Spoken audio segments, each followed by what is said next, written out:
Mahigpit ang hawak ng mga daliri, at ang lakad na may matuwid.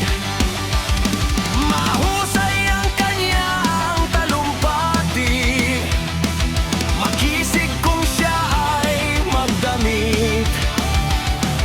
Malalim ang kanyang pag-iisip, at lahat ay sa kanya nakatitig.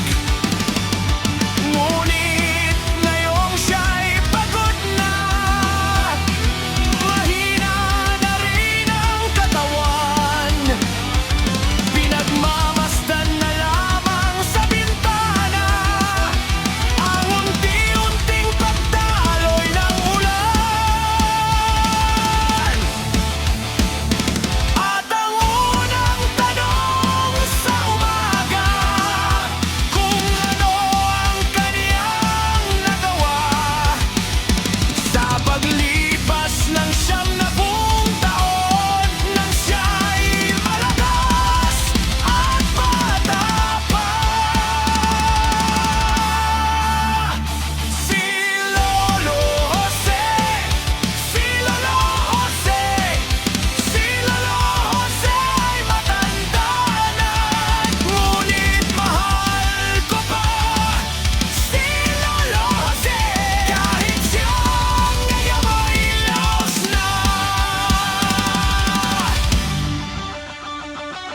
Sa piling ng mga alaala, lagi na lamang nag-iisa.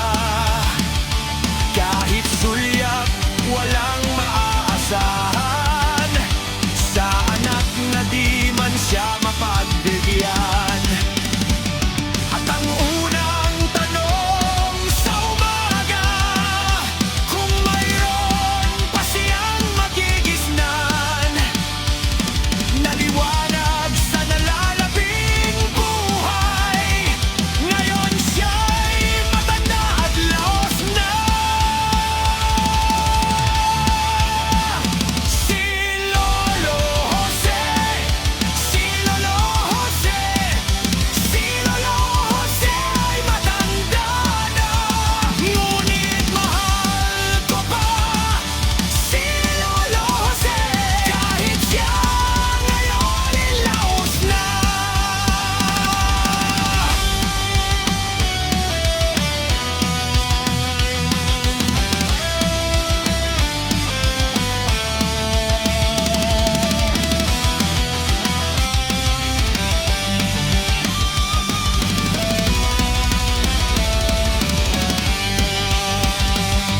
Sa dilim ng kaniyang pag-asam, maghapon na lang nakabantay, kung kaniyang matatanaw pa ang hiwaga nang hindi malimot niyang nakaraan.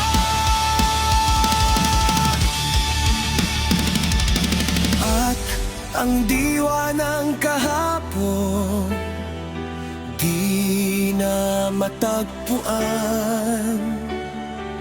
at ang sinag ng umaga